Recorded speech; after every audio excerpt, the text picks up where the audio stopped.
بسم اللہ الرحمن الرحیم۔ اس دنیا کے اندر ہم مسلمان ایک ویژن اور مشن لے کر بھیجے گئے ہیں۔ ہم اس دنیا کے اندر سیونگ منی کے لیے نہیں آئے ہیں، ہم اس دنیا کے اندر ایک بہت بڑا مشن لے کر بھیجے گئے ہیں۔ جب اس روئے زمین پر فساد برپا ہوا ہے، اس روئے زمین پر لوگوں نے اپنے پیدا کرنے والے کو بھلا دیا ہے، اس وقت اللہ تبارک و تعالی نے اپنی جانب سے ایک پیغمبر بھیجا، ایک رسول بھیجا، اس ویژن کو لے کر، اس مشن کو لے کر، جو مشن اللہ تعالیٰ اس دنیا پر پھیلانا چاہتے ہیں، اس دنیا کے ایک ایک فرد تک پہنچوانا چاہتے ہیں۔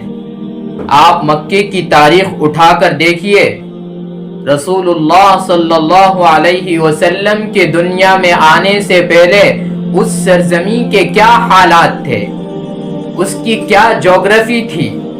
اس کا حال یہ تھا کہ لوگ اپنوں سے دشمنی رکھتے تھے، سود کھاتے تھے، زنا کرتے تھے، چوری کرتے تھے، شراب نوشی عام ہو چکی تھی، اور اتنی جہالت تھی کہ لوگ اپنی بیٹیوں کو زمین میں زندہ درغور کر دیا کرتے تھے۔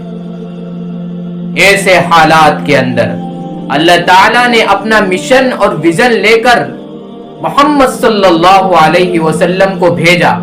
40 سال کی آپ کی جو نبوت سے پہلے کی زندگی گزری ہے، آپ وہ زندگی اٹھا کر دیکھیے، اس کو پڑھیے۔ اس 40 سالہ زندگی کے اندر آپ کا ایک دشمن بھی نہیں تھا، سب آپ کے دوست تھے، سب آپ کے چاہنے والے تھے۔ آپ کی امانت، آپ کی دیانت، آپ کی صداقت سب پر چھائی ہوئی تھی۔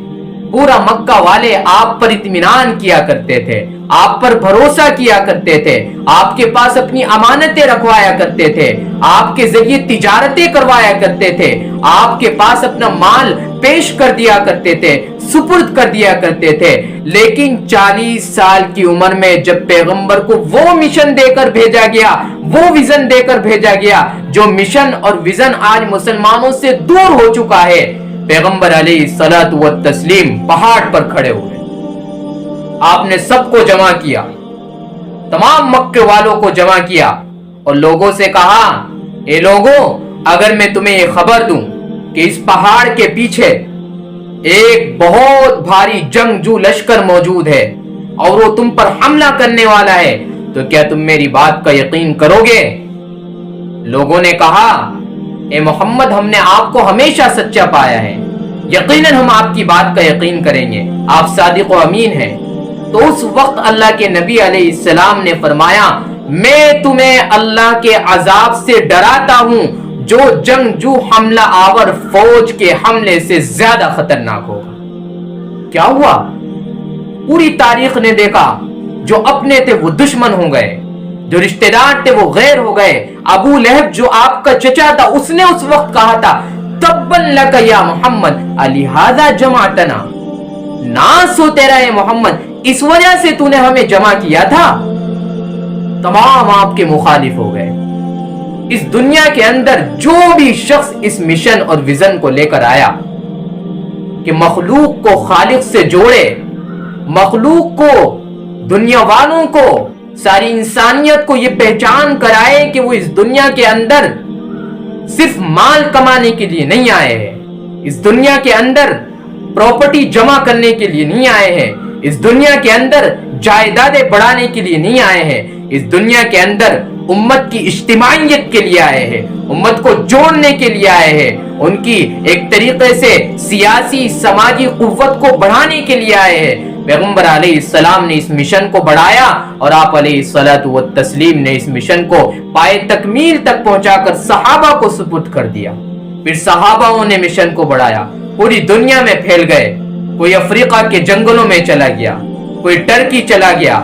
آپ پوری تاریخ اٹھا کر دیکھیے، جب نبی علیہ السلام اس دنیا سے رخصت ہوئے، صحابہ کرام دنیا کے کونوں میں پھیل گئے اور اس پیغام، اس مشن کو لوگوں تک پہنچایا جو پیغمبر علیہ السلام نے ان تک پہنچایا تھا۔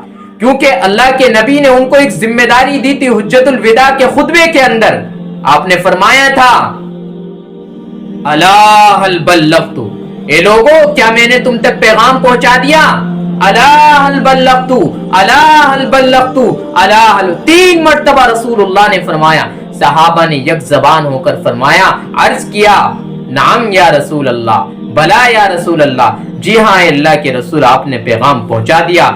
اس وقت اللہ کے نبی فَلْيُبَلِّغُ الشَّاهِدُ الْغَائِبَ، اب جو یہاں موجود ہے اس کی ذمہ داری یہ ہے کہ جو موجود نہیں ہے اس تک پیغام پہنچائے، اس مشن کو پہنچائے، ہمارے اس ویژن کو ان تک پہنچائے، اس کی ذمہ داری ہے.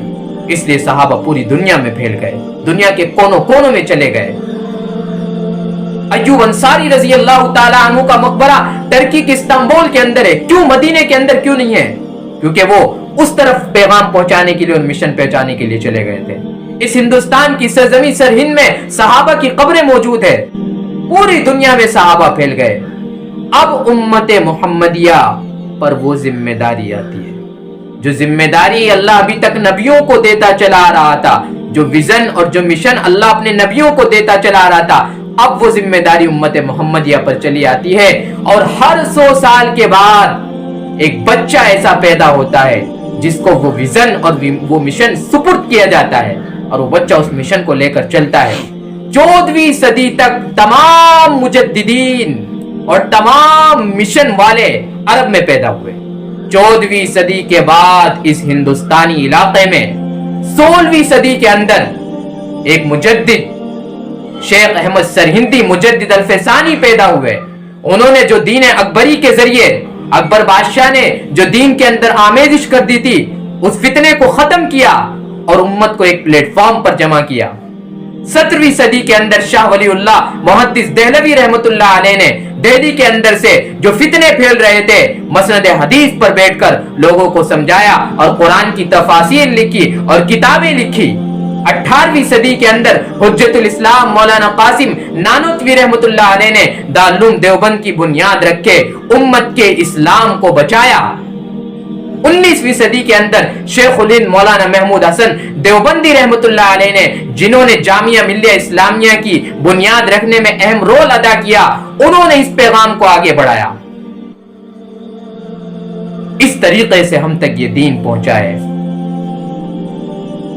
اب بھی ضرورت اس بات کی ہے جو ویژن جو مشن اللہ تعالیٰ نے ہمارے اکابر تک پہنچایا ہے، جو اکابر دیوبند نے ہمارے ویژن اور مشن لوگوں تک پہنچایا ہے، اس کی ذمہ داری ہم پر آتی ہے. ہم اپنی ذمہ داری کو احساس کریں. کہاں جی رہے ہیں؟ اللہ تعالیٰ کے یہاں سوال ہوگا کن حالات میں جی رہے تھے آپ؟ کیا آپ کے پاس آپ نے لوگوں کو اخلاقیات سکھائے تھے، سماجیات سکھائے تھے؟ آپ نے لوگوں کو اسلام کی بنیادی باتیں سکھائی تھی، لوگوں کو روشناس کرایا تھا؟ یہ سوالات کیے جائیں گے اللہ کے یہاں. اس وقت کیا جواب دیں گے اللہ کے؟ کیا منہ دکھائیں گے رب الجلال کے سامنے؟ ختم ہو جانے والی ہے دنیا، فنا ہو جائیں گے سب دنیا کے اندر، کوئی باقی نہیں رہے گا. کل من علیہا فان، ہر چیز روئے زمین پر رہنے والی فنا ہو جائے گی. وَيَبْقَى وَجْهُ رَبِّكَ ذُو الْجَلَالِ وَالْإِكْرَامِ، ایک تیرے رب کی ذات باقی رہے گی. سب نے دنیا سے جانا ہے، اس لیے اس پیغام کو سمجھے، اس ویژن اور مشن کو سمجھے جو اللہ تعالیٰ نبیوں کو لے کر بھیجا کرتا تھا. اور وہ ذمہ داری اب ہم امت محمدیہ کے ہر فرد پر اور خصوصی طور پر علماء پر آتی ہے. لوگوں تک پہنچائے علم کا پیغام، اسلام کا پیغام، دینی تعلیم کا پیغام، قرآن کا پیغام، جو ایک عالمی کتاب ہے، ایسی کتاب ہے کہ جس میں کوئی شک نہیں، لا ریب فیہ. آسمانی کتابیں اور بھی آئی لیکن محفوظ شکل میں آج موجود نہیں ہے. 1500 سال تقریباً گزرنے والے ہیں لیکن اس قرآن کا ایک حرف کیا بدلتا، ایک نقطہ کیا بدلتا، زبر زیر پیش بھی کوئی نہیں بدل سکا.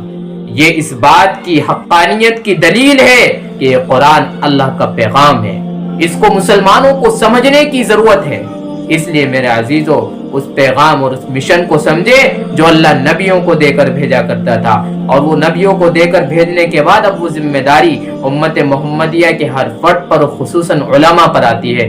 اس مشن کو سمجھے اور دوسروں کو سمجھائے، اس پیغام کو سمجھے اور دوسروں کو سمجھائے، اسی میں ہماری عافیت ہو سکتی ہے۔